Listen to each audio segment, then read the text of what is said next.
Honestly, I think when we're having this discussion for the agenda, I was of the opinion that I should not speak twice on the same day. But Niti and the whole team said no, we don't know when you will come back again. So then I said, how long should I speak? Niti said, you speak as long as you want to speak. People will listen to you only for 5 minutes. It's up to you what you want to do. So then I really have to try hard to make sure that I'm able to kind of retain your attention beyond 5 minutes.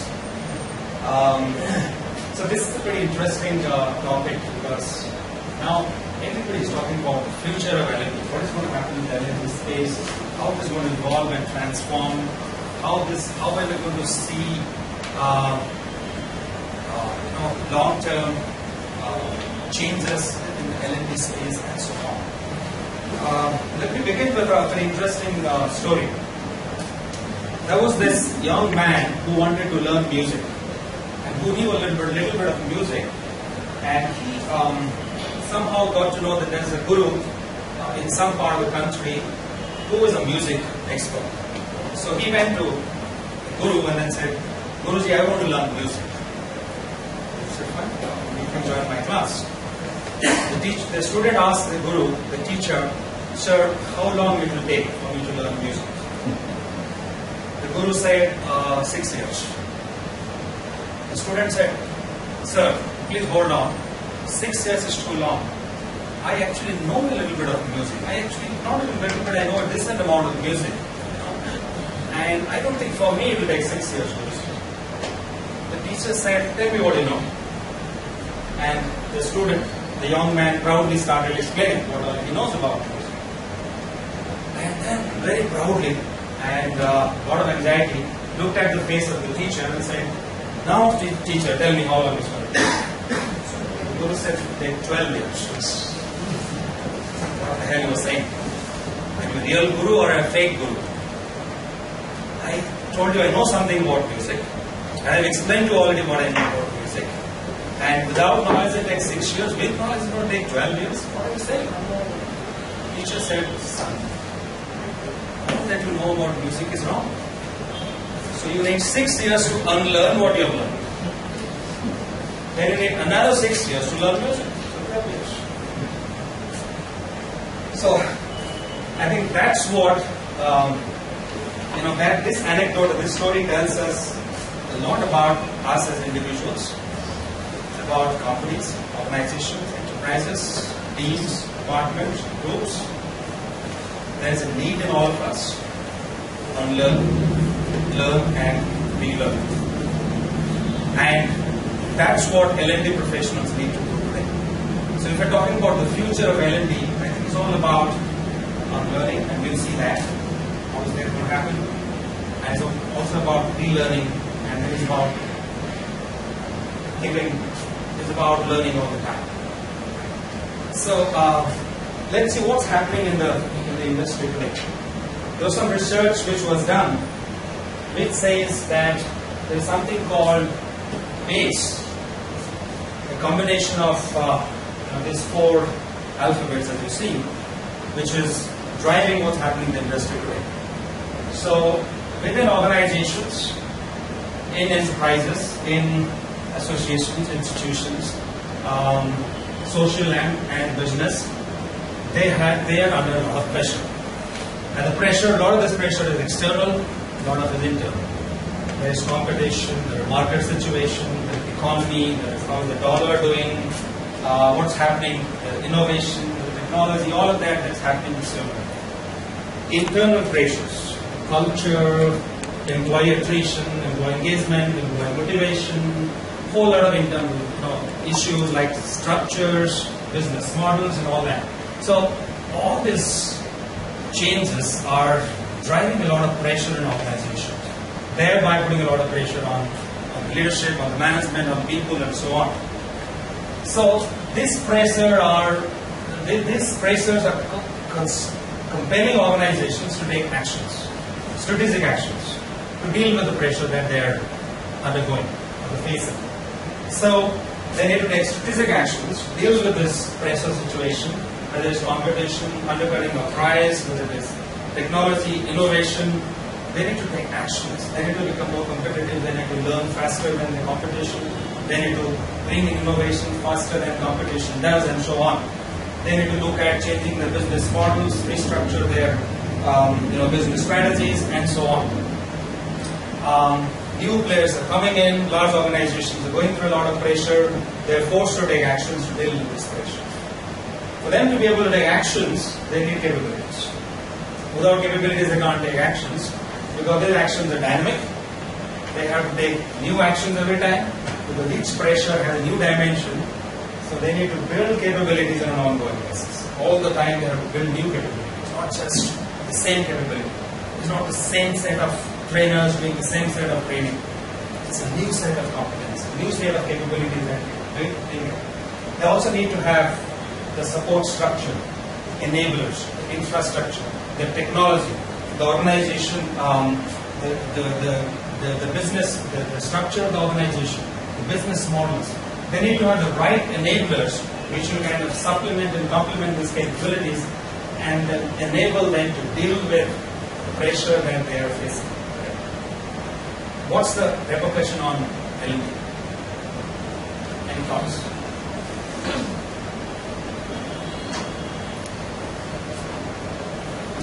What's happening in this industry today? How does it impact learning and development? Yes. I think the L&D professionals who are proving and they're marketing themselves as solution providers, those guys are managed to convince them that yes, they can do it. They can take the organization to the next level and help them face challenges. But I don't think it's happening enough because fear is not being used. There are plenty of technologies which are going to take away billions of jobs. There's actually a report by somebody who's talked about 2 billion jobs being eliminated by 2030. Now, I think the L&D professionals have to talk about this. They have to instill fear. Otherwise, there's too much casualness about learning them. That's my personal opinion. I'll be happy to hear others' opinions as well. I think the same model applies to us. Sorry? Same model applies to us. Yeah. We have to continuously keep learning, take actions to keep learning. Otherwise, if we fall back and if we are not able to keep pace with the development which is happening, the organizations are going to see through that this guy is shallow. He's not going to hide. I'm talking from my perspective. So one of those things which I have to do continuously is keep reading, keep learning, keep understanding what are the changes in everything. I mean, when I joined the industry 30 years ago, it's not the same thing. It's not the same way that we're doing business then and now. Things have changed. It's not only with the technology, everything else has changed too along the time. So I think the pressures on us are too much. We also have to take action, build capabilities continuously. Not only just the floor delivery, but also the background. And find enablers to go forward. Same model works for us. The role of L&D as a group, I see it at last to CE, at capability level and being enablers. Because this is something which is happening at organizational level, at individual level as well, not only restricted to organizations, but organizations can be anything, even academic as organizations. And L&D professionals as a group could support them to handle this by increasing capabilities, and then once capabilities are in place, what are those kind of actions or policies should be in place which will support those capabilities on ongoing basis. So, on goal perspective, I think these two things are more for L&D professionals. So you will be very happy to get your views on these views. Can I just add on this point about fear? I think we should also feel that. For the simple reason that with technology coming in, the information dissemination which people are dependent on people or organizations dependent on people is going to go through the technology. We can see that happening already. So not only will people working in corporates will lose their jobs, but L&D people also will have limited roles to play in the future. That's what I see. Unless we keep pace with it, then adapt to that technology. Yes, right. So there's one more thing I'd like to add. So I think this capability which Sir is talking about, there's one more thing which is associated with it is capacity. So this capacity point of things, I mean, as we can see that if we go 2-3 months back in the system, we hardly knew each other.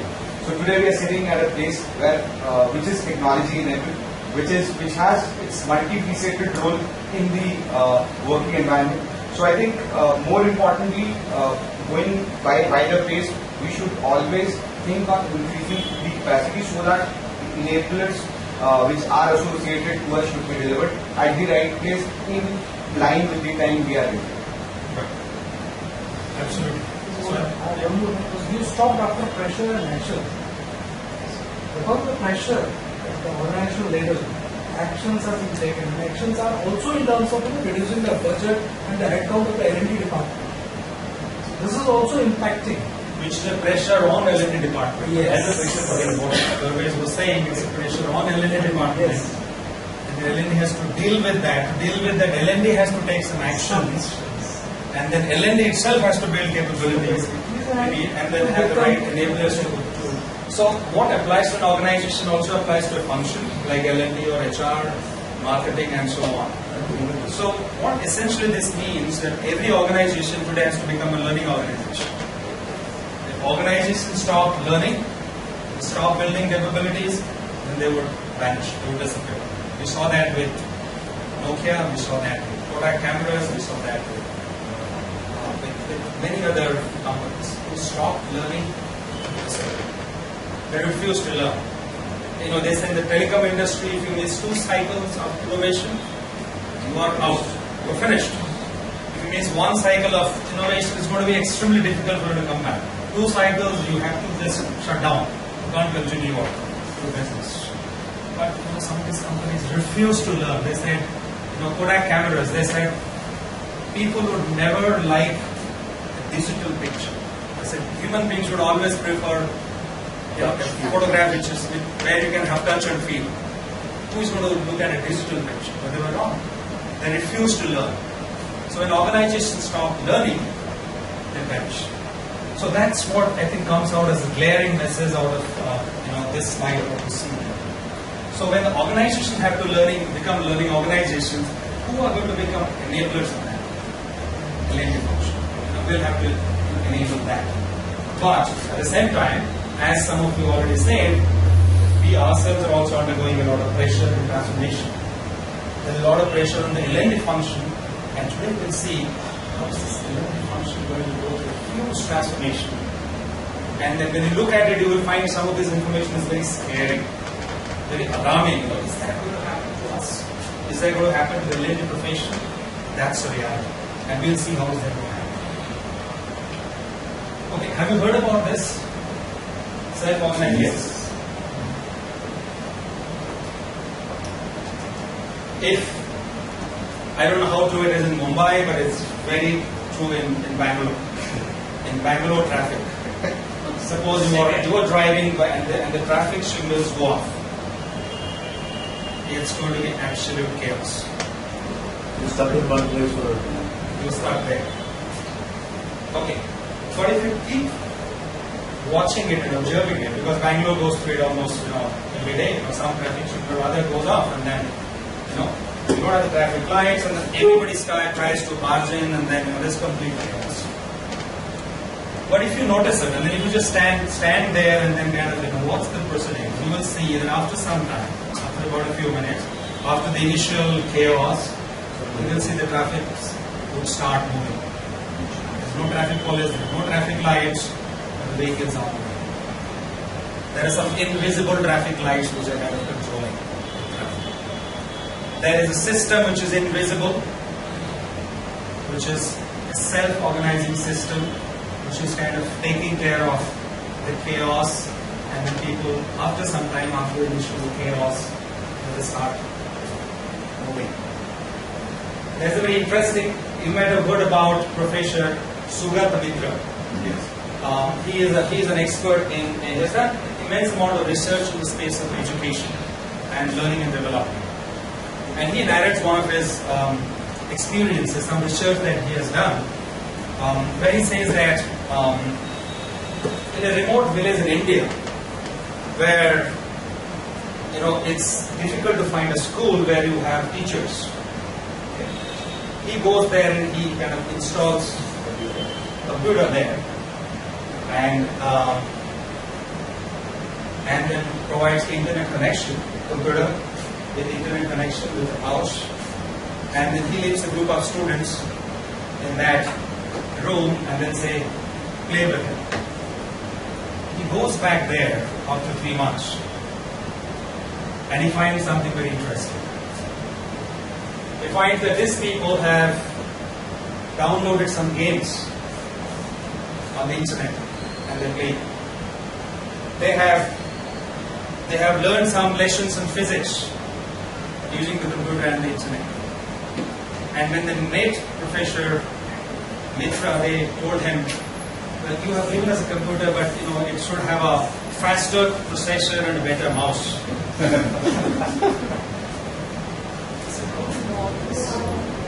Asking the kids.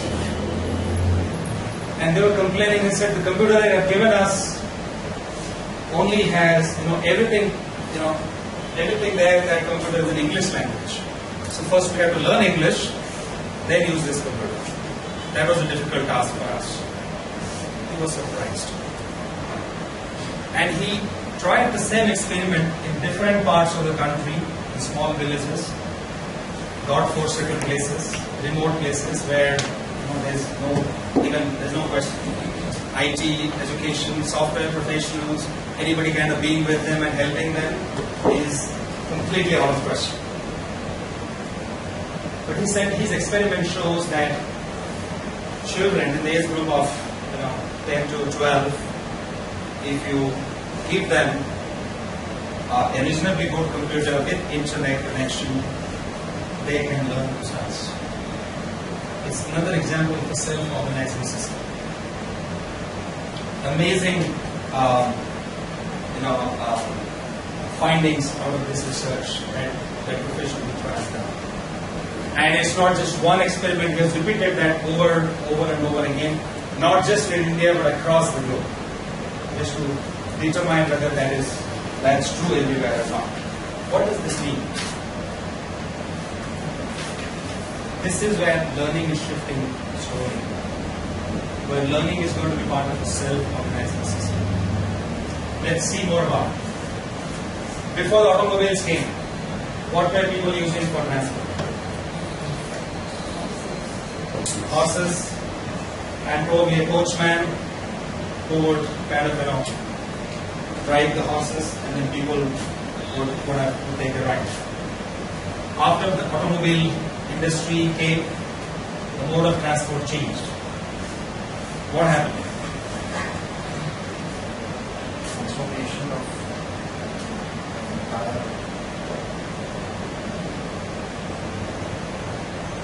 People started driving cars.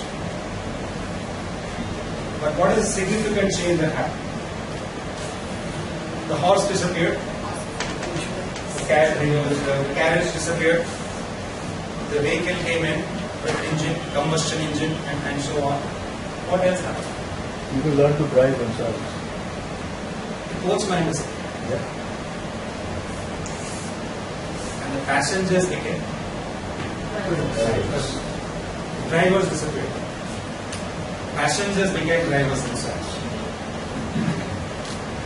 Are you seeing that happening in the L&T space?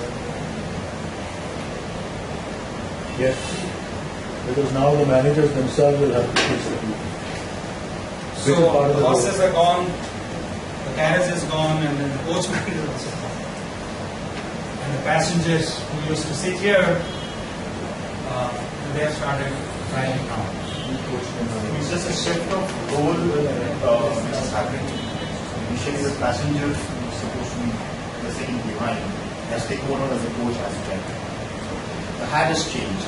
Absolutely. So can we relate this to the experiment that Dr. Mitra did with the children?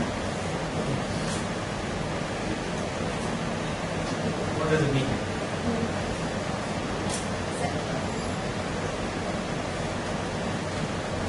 The trainers are slowly.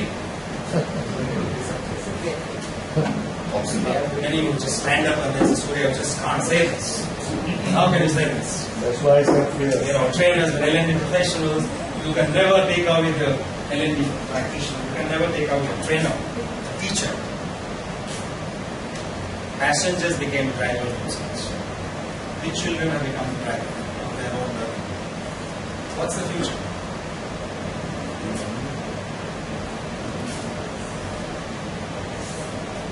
What's the future of this? You don't have to drive yourself. So driving will go away.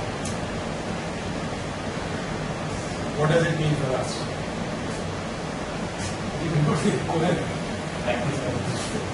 E-learning space is taking over, yes. So people will be riding driverless cars. So driving will go away. So 20 years from now, 30 years from now, when you talk to your grandchildren, what will you tell them? There used to be a vehicle which had something called steering, and we used to hold it, and there was something called, pedals or an accelerator, and then you would kind of, pump them. I would say, you must be crazy. Did really something like that exist? If you ask your,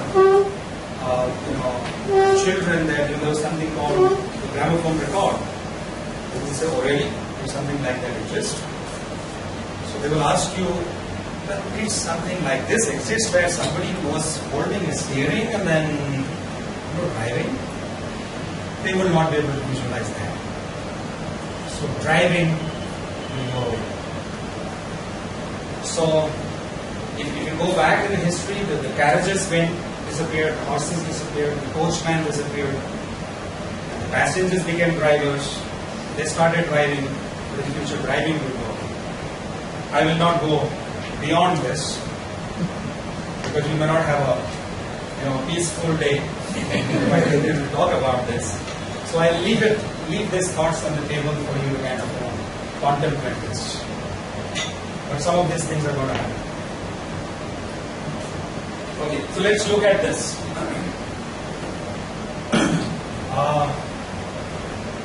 Parking your car then and now. Thank you, Pradeep, for your help. So there is a broad smile on his face. So how was parking for your car then? Your wife was there to help you, isn't it? So when you and your wife were traveling, or your spouse are traveling, if you are driving, then you have to park the car, or your wife has to park the car, then one of you will get down and help the spouse and say, come to the left, little more left, and then turn right, and then, oh, you're going to hit the pillar. Okay, again, go to the front and then take it back.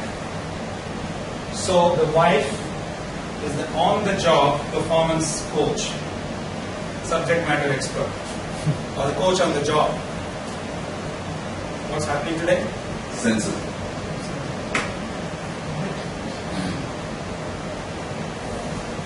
So you have cars with cameras, with sensors fitted with cameras, which can exactly tell you how many centimeters away you are from the pillar, and then you need to turn left to right. Big data playing a big role, processing data in real time. The sensor is taking data in real time, processing that you're just a few centimeters away, and then kind of giving you instructions in real time, helping you solve problems, and giving you solutions. So some of the performance coaches on the floor, on the job, will disappear. Wives will not disappear. But Wives will still give instructions for driving, even if it's a driverless car. absolutely. But some of the coaches on the job, on the floor, will disappear, and machines will take over. So that's exactly with robotics and automation and all of that. I think Corbett was saying some time back, millions of jobs are going to go away. The jobs are going to go away, and you don't have to learn any skills for those jobs, because those jobs will not be performed by human beings anymore. In the industrial era, we used to take thousands of people to the factory to process, to produce, to work in the assembly line, and They're very clear instructions. Follow the instructions. Don't try to be creative. Don't try to use your creativity. Just follow the instructions. Can you imagine an assembly line worker being creative? Can't do that. So that's the industrial era. But we are living in a different era today. It's the age of the knowledge workers. Age of organization where human capital is extremely important and significant. Where we are dealing with people who do not like taking instruction all the time. They want to do things their own way. They want to become creative. But unfortunately what will happen is we as L&D professionals trying to use the same set of methods that we used to use and apply in the industry now. So there's a need for the L&D practitioners to change. So what's going to be the change in the L&D practitioners?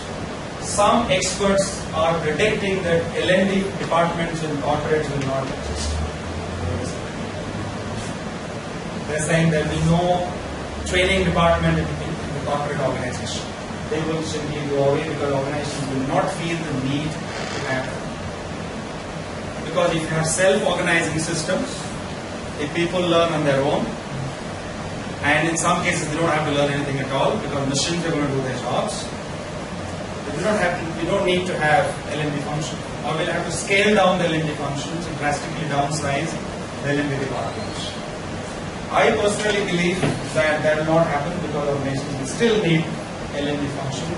I believe that their role will change. What I'm saying is, when you're saying self-learning and all those things, I have an experience with one of the companies. They got 35 lakhs, they invested 35 lakhs in developing a module, and they did it in collaboration with Harvard University, and that was a self-learning module. Now what happened is after 6 months when they reviewed the usage of that system, they found that 17% people logged into that system to see what it is. And then only 2% people were using that on a regular basis. If that is the case, then how will self-learning happen in future also? Because that requires an intent and a desire to learn. And if the people don't have, then I think L&D team, what they do is they pull the people out, they make them sit and put them through these training programs, which ultimately gives them the result. Self-learning system may not be as effective as L&D systems are. So what is 2% today will increase to 10% and 20%. And we keep on increasing. That's a trend that we see. There are cultural inhibitions, there are other factors which kind of prohibit people from engaging in self-learning. And sometimes you don't have the right ecosystem that people can learn. If I give you a book, if you don't find it interesting, you will just put it aside. But if you find it interesting, you will just read it till you finish. Why? The book is an example of self-learning. But the author has written it in such an interesting manner that you can't stop reading till the time you finish. So it's the beauty of the creation of content. So if content is engaging, I think someone has mentioned, if content is relevant, if content is appealing to me, it doesn't matter if it's self-learning or whatever. So when you read a good book, you feel that the author is talking to you. As if you were talking to you were in a conversation with the writer. So if content can be interesting, content can be amazing, then people would kind of appreciate it and engage in this. Most of the time people do not appreciate self-learning, e-learning, online courses, on-demand courses because they're not interested. They're not engaged. They're like reading PowerPoint slides and so on. So if your content becomes engaging, people will appreciate it. The second thing what will happen is you won't have a choice but to engage in self-learning because technology is changing so fast that you will not have the time, the lead time to kind of create content, get your trainers ready, subject matter experts trained to deliver, bring people into the classroom and then engage them in training. You don't have the time because the innovation cycle, the design cycle, the product design cycle will be so fast that you really have to learn through self-learning or through collaborative learning. So self-organizing system is definitely not self-learning alone. Self-organizing system is a system where people collaborate, engage with each other and learn. Go back to the example of this 10 or 12 kids who are put in that classroom with a computer and internet connection. They were learning as a group. They were supplementing each other, and they were learning as a group. So what's going to happen in the future? The future is going to be the age of social learning, community learning, and self-learning. So that's what the self-organizing system is all about. When people will find a way to learn, even if you don't teach them, even if you don't have formal, structured classroom training, they will still figure a way out to learn. What's happening in a WhatsApp group, those who are participating in the Manthan and other discussions, I think what's happening there is a self-organizing system. Somebody triggers a discussion, but it goes on, and then people add their perspective, and it goes on and on and on. And at some point in time, we feel that nobody is participating, and somebody jumps in. So it's an example of learning through collaboration. And what's going to happen is So, if you have to say, would L&D professional be more of a facilitator of certain areas of the project? They would facilitate maybe, trigger a discussion and then they would say, look, this is what is happening. So three things will happen in their role. So they will engage in generation of meaningful, relevant, vibrant content. Why vibrant content? Because a lot of our workforce will be millennials, Gen X, Gen Y. Why meaningful? Because it has to be meaningful for the people, otherwise they're not going to do it. It has to be vibrant, it has to resonate with them, it has to be engaging, it has to be available on demand, whenever they need it, from wherever they need it. Because the workforce tomorrow is going to be mobile. The workforce would like to learn on the go. They might be at home, they might be traveling, they might be sitting in an airport, they might be at the office. From wherever they want to access, they might be in India, Europe, US, from wherever they want to access, with the same pace and speed, whenever they want to access, they will be able to have access to meaningful, vibrant, engaging, relevant content. And all of us will play a role in that, in making that happen.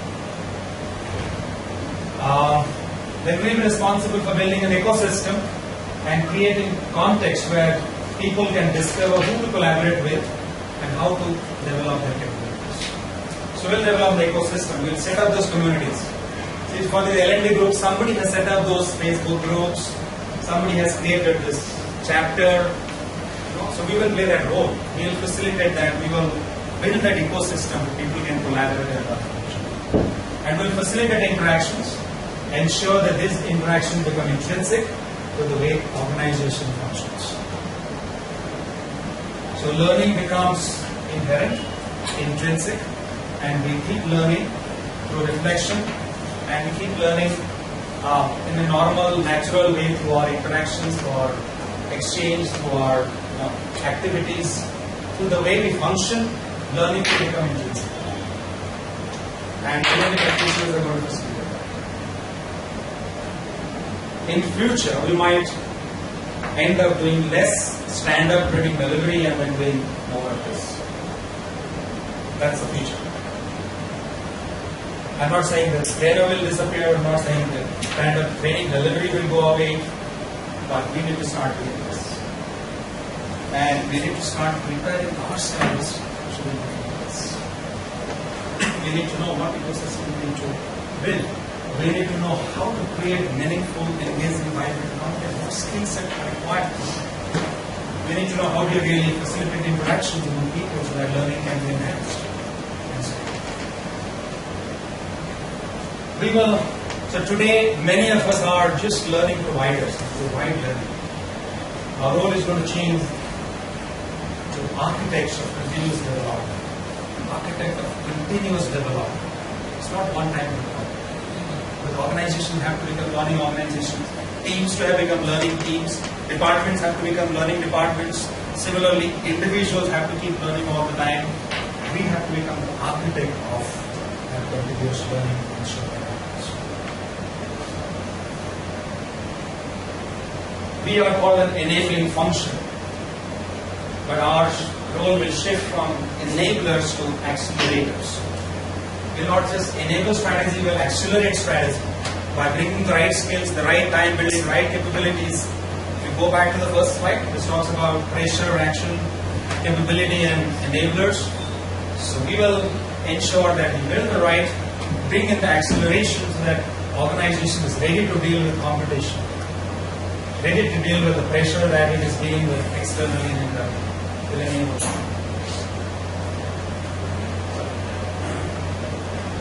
We take pride in building high quality service.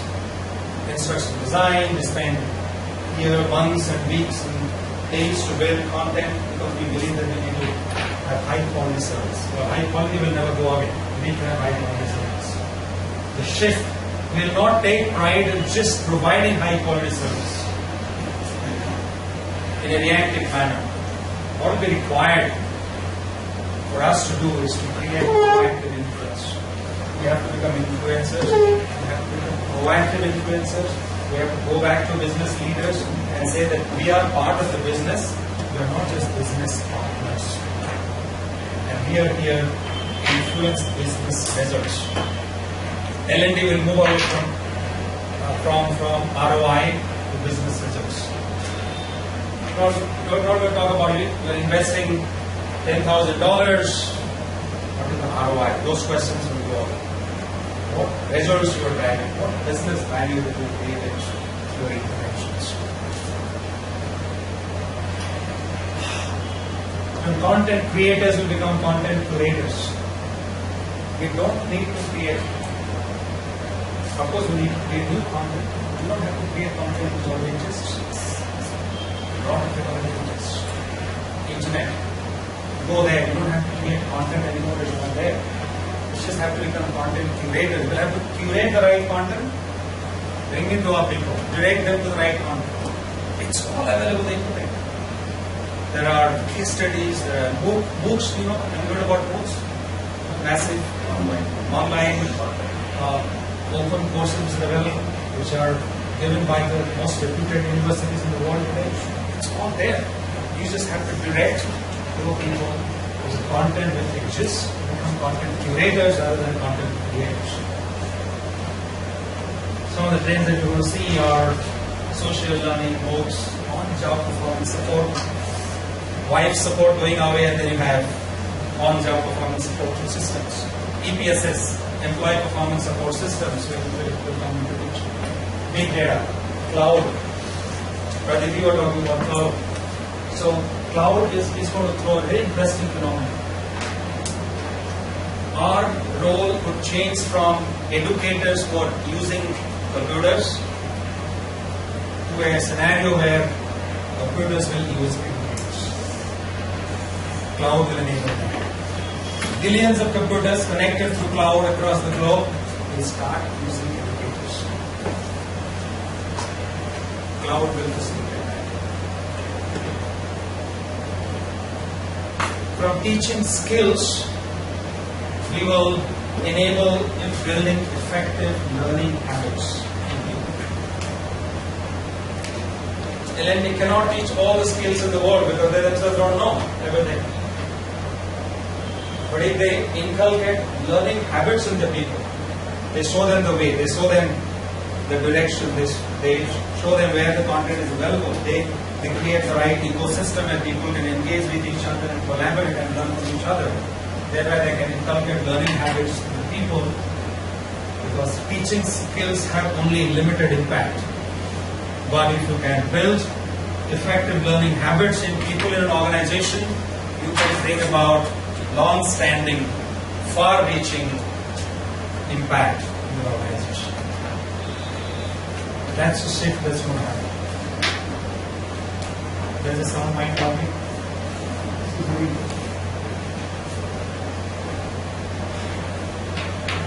We'll move from employee-centric training to network-centric learning. So organizations will have knowledge networks, communities of practice, they will have quality circles, already sort of registered in the manufacturing base. They will have enterprise social media to facilitate that. You work for KPMG, I'm sure. Organizations like KPMG have their own platform where people engage with each other, build knowledge. They have their knowledge management platforms where we can go and retrieve knowledge, reuse knowledge, and build knowledge capsules, and so on. So a lot of the shift will be towards network-centric learning from employees. Excuse me. Why do you say employee-centric learning? Do you mean employees / L&D employees or L&D suppliers-centric learning? So, what exactly it means, I think, the semantics apart, means instead of you driving interventions which center around employees or employee segments in the organization, your focus is going to be building networks within the organization and enable the networks to learn as a self-organizing learning system. You just have to enable that. You just have to build the ecosystem where people can learn on their own. Rather than driving programs for, different departments, different groups, different teams, and so on. That will happen. I'm not saying that will go away. But the shift is going to be more towards networks. While when the new people come in, you'll still have to take them into the classroom and train them. When people become people managers for the first time, you'll still have to put them through some training on how to become managers.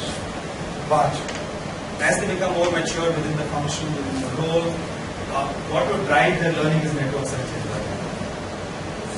Are we saying that currently the content is designed keeping an individual in mind and then how to kind of upskill that individual? And then eventually probably we are looking at how to build sort of the network where the individuals automatically... Yeah. So, in this situation, there is only a trainer perspective into content. In a network learning environment, there are multiple perspectives, multiple experiences, and there are multiple ways where people can learn.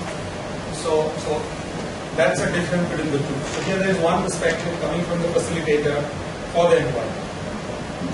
Here you are engaging a group of people and then enabling them to collaborate with each other.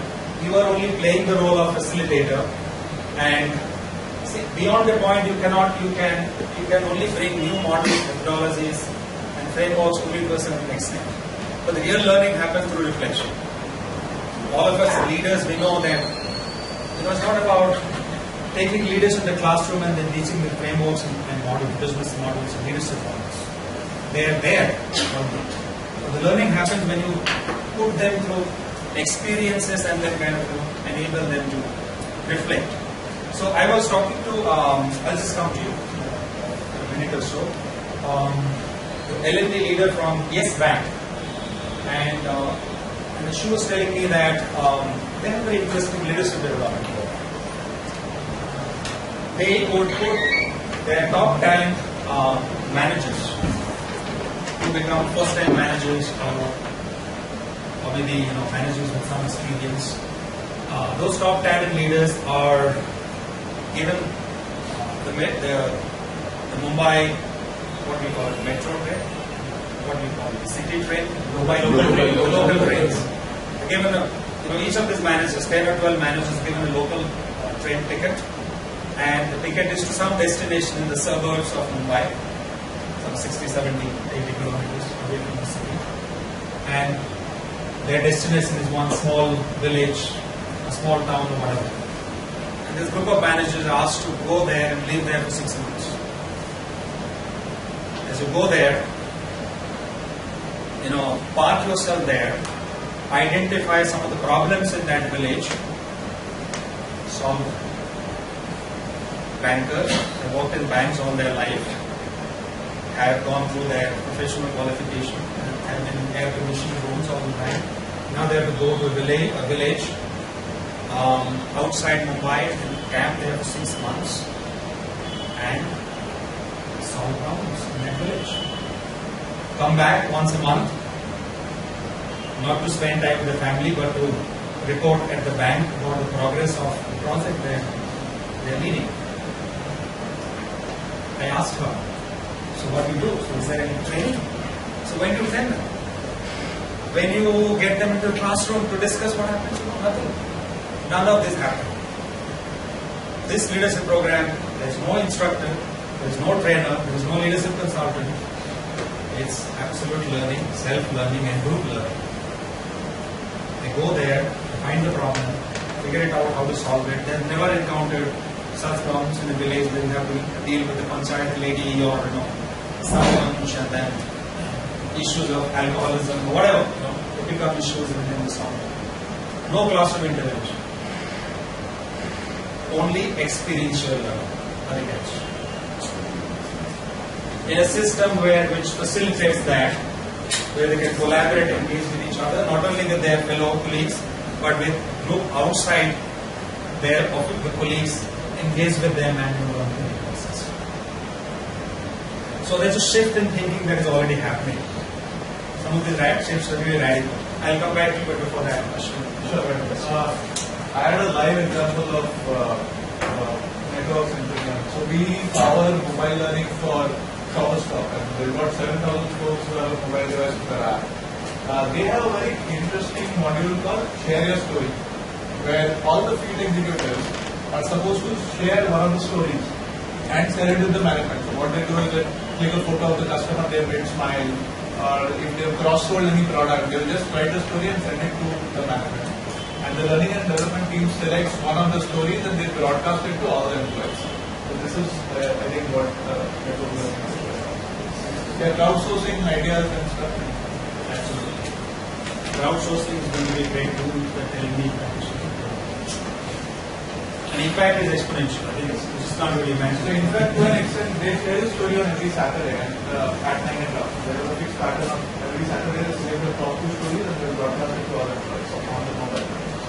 And if the story doesn't come at 9, our office phone starts ringing after panic. So that's the kind of people are looking forward to that story. Thank you for sharing. Very useful. I wanted to ask you, I'm not sure if you are covering this part in the future slides, but just wanted to understand that we as a trader don't need the players and product. So how we can bring change in ourselves to cope up with this change in their industry? So I think each of these slides what I presented is SIFT. Each of these SIFT talks about investing in our capabilities so that we can do it.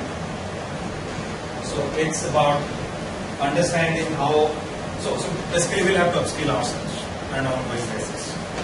And the areas that we really need to upskill are how does community learning happen? How do you build an ecosystem where collaboration can happen? What are the tools to facilitate that? How can we really become part of the business and not just business partners? How are we able to influence our stakeholders? So we used to be provider of quality service, and we are extremely happy and proud about the content that we brought up. So we stood up in front of our students, delivered a session, we got 4.9 out of 5. Great satisfaction. And I'm not saying anybody will take away that must, but I want to shift from that. We need to have a seat at the table where we can influence the business leaders. They need to bring in new technology, bring the right ecosystem so that organizations can learn so that they can compete with their competition and so on. So we really need to relook at ourselves and then see which are the areas that we need to start building our business. Will you say something? I want to say, sometimes as a trainer, I keep going to my fears. All right, so we'll wrap it up. I keep going to my fears if I sense some competition, and that's normal. But then I keep asking myself, why did I choose to be an LLM? If that answer is unclear about, then my ability to ongoing learning happens. Otherwise, if you get into a competition and fear, how can fear cannot be a space of learning. Fear can be a space where it's scary, right? But if you ask, well, for me it works. I don't know what is right and wrong. So for me it works when I ask myself, why did I choose to get into it? What made me be a trainer? And that gives me power to train. It's the why.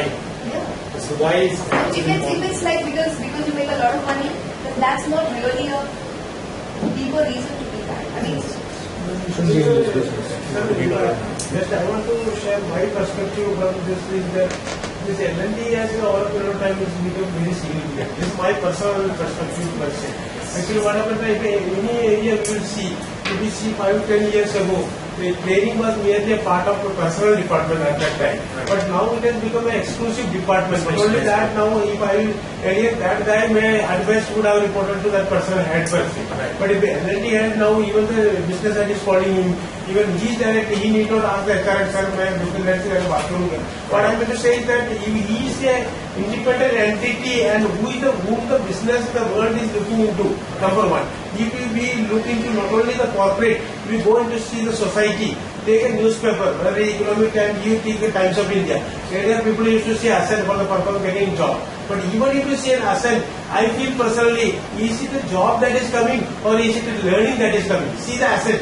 Asset that comes in. Now, it is not a job per se to apply into the other companies. It contains lot of learning. To what point I want to drive is that the world is coming intermingled with essentially into learning.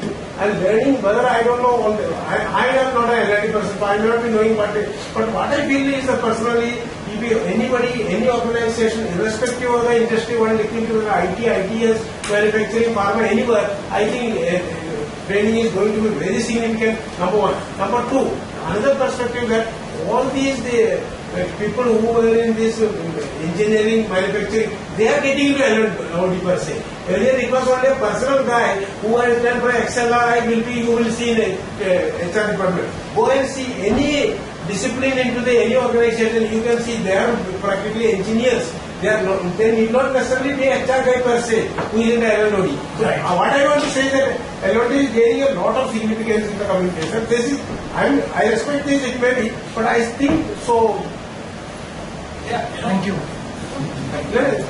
Really? L&D Person from other domain is appreciating L&D in the L&D forum. Thank you. While there are alarming things about L&D, but we should take pride in the fact that our role is shifting. Our role has become more strategic. We are becoming accelerators, we are becoming enablers, we are becoming game changers. Our role is shifting. I think we should definitely take pride in the fact that it's changing. But if I believe that I'm just going to stand up and deliver training, the shift that might happen there. If you say that I ask people, young trainers, why are you to training? I'm passionate about standing up and talking to people. I said, you cannot have to do that all the time. The amount of delivery you used to do that might reduce because they're not talking about micro learning. They're talking about bite-sized learning. Have you heard about this? What are all L&D professionals? I'm sure you've heard about it. Bite-sized learning. I think with a lot of research on neuroscience and all that, I think they're saying that people's attention span is only 3 to 4 minutes. Anything beyond that, they're not going to have, they will not be able to retain their attention. Research is saying that 90% of learning that we acquire in the classroom is forgotten in the first 1 month. In the next 24 hours, I was stressed. Lots of statistics. Tony Buzan, he says when the 80%. My name is not Tony. Representative of Tony Buzan. He said 80% is forgotten new concepts within 24 hours.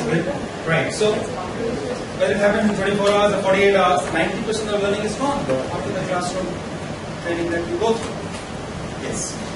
Two things. One is about the fear part. See, there are two guys, both love food equally. And food is dwindling. The guy who's fearful that the food is dwindling has a greater chance of producing more food. So he's not there because of fear. He's there because of love of food. He wants to eat food because he loves food. If the food is dwindling, then if one guy is fearful, then he has a greater chance of survival. Versus another guy who is saying, oh, it's dwindling, but I love food, so I'm eating food. So that's one angle you want to look at. And second is this yes bank example, I think is very dangerous because it presumes that people will learn from intuition, experience, and introspection. And a lot of research to say that most intuitions are wrong. There's a book written by Daniel Kahneman, who's Nobel Prize laureate. So I think it's very, very dangerous because if it was so simple, then why there was a study done by economists, and there are plenty of people who said that universities and schools will shut down because you have free stuff available on the internet. So why would anybody go to school or university and pay those massive fees? So the economist is probably the most credible source of knowledge on the planet, has done an analysis, and they have proved that since the evolution of the internet, the fees charged by schools and universities has gone up over inflation. Okay, so and that's because too much information is as good as no information. So I got my skepticism about that model, which says, in case of Saugata Mitra, there it's a matter of something better than nothing. So it's definitely a good thing to do. But if you can afford to get people into classrooms, not only classrooms, experience obviously is important as well, then we just save a person a lot of time when he's on the field out there. We're training him. So that's why curating is stuff. So in the interest of time, I don't think we can take more questions. So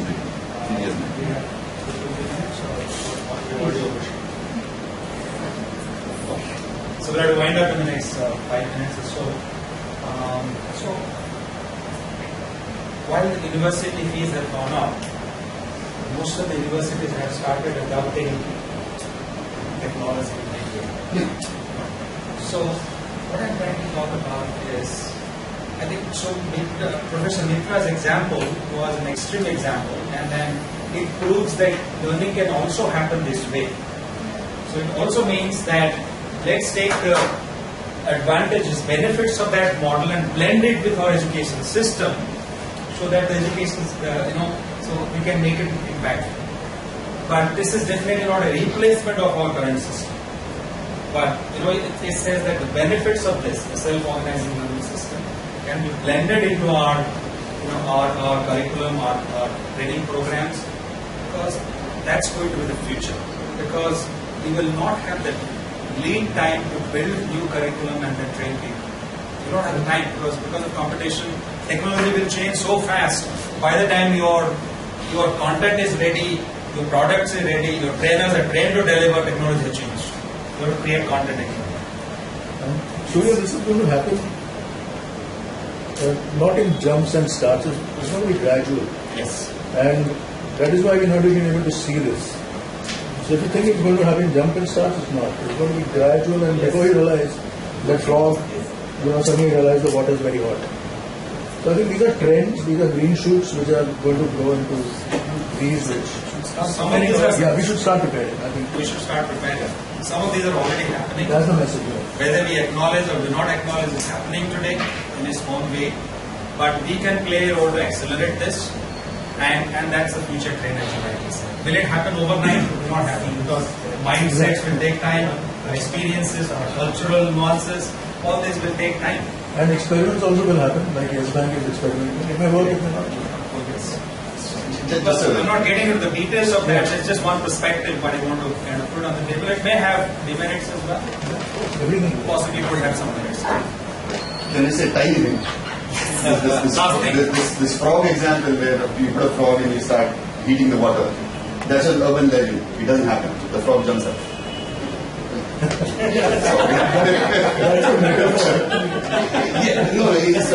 Many people think it happens. It doesn't happen. No, it's a metaphor. We don't take it literally. So, we're approaching the end of this session. So I think transformation is not just going about the right skill set. It's also going to be about the mindset. It's also going to be about the tool set. So for us to become effective, we need to have the right mindset, the right skill set, and the right tools. That's what we need to bring in, and we'll become the drivers of that in our respective organizations. Okay. So while so many things are changing, few things are not going to change. Good news. Yes. 6 timeless principles which have stood the test of time, they will not change. Purpose and usability drive the choice of technology. We will talk about technology, mobile learning, videos and so many other things. But your technology will not drive your purpose. Your purpose will drive the technology. Sometimes we go Kind of we go overboard and then say, let's bring technology. Everybody else is bringing technology. No, think about the purpose. The purpose will decide what technology you want to bring. Americans went to the space and they realized that the pen they were using is not writing because of low pressure, the ink was frozen and then not writing. So what they said? So we are scientists. They said, we'll do some research and create a pen which will write in the space. And they invented millions of dollars in inventing pen which actually wrote in the space. They're extremely proud. You know what the Russians did? So think about a purpose. You want to write, you need a pen that can write, or you need a pencil that can also. Technology is an accelerator, it's not the creator of it. That's a timeless truth. Most successful technology is the one which makes us more human. If technology creates barriers between human beings, if husband, wife, son, daughter, sitting at the home next to each other, everybody is on WhatsApp, bad one. We need technology which makes us more human. Learning happens through passion, not through the use of machines. The value of Guru will always remain intact. Good news for all of us. Trainers will not go away. Guruji will always be there. The learning is maximized when the learner gets an opportunity to reflect on her experience as part of the learning process. If reflection is taken away from part of the learning process, no learning happens. Sometimes when you talk to, negotiate with your business leaders and then say, I will do classroom training, I'll have some time for reflection. Reflection. Knock it off. Only deliver training. Learning doesn't happen. That's a timeless truth. Fundamentals don't change. Empowerment of people, value of content, engagement with audience, no matter whether it is e-learning, classroom, stand-up delivery or videos, value of competency, meaning, enthusiasm, trust. These fundamentals will never go away, no matter whatever you talk about. Whether driving goes away or not, the driver goes away or not, but these fundamentals are non-negotiable.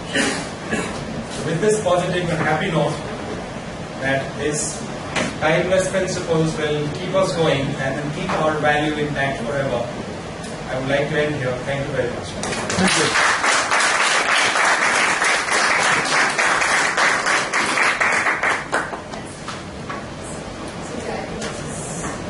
Amazing. Thank you so much. Just a minute. I would like to invite Shama to present to Surya on behalf of all of us a small token to thank us for the contribution and leading us to this fantastic new world of learning. Yeah? Shama, can you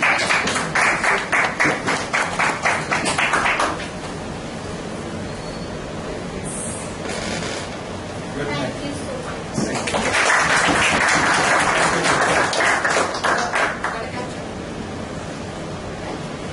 Okay. Now, after all this exciting learning, we are going to close our session today. Quick few announcements before that. The moment we announce our next dates, we'll be open for registrations. This time we are going to work on doing online registrations as well. So it will simplify the process. If today you think that you've gained something and you would like to continue coming to the L&D group, there is an interesting offer that we have. You can register for the following session with a small little discount. I know we are not charging you much anyways, but instead of 350, you pay 300 and you commit that you would like to come again. Second is, in case you cannot make it for the next session, and if you inform us beforehand that, okay, we are not going to be able to make it, we will hold on and reserve your money that you have already spent for the following entry that you have. So that way, at least we can plan our logistics better to know who all are coming. So after the session breaks down, Meenal and Shamala here, they can take your registrations for the following session.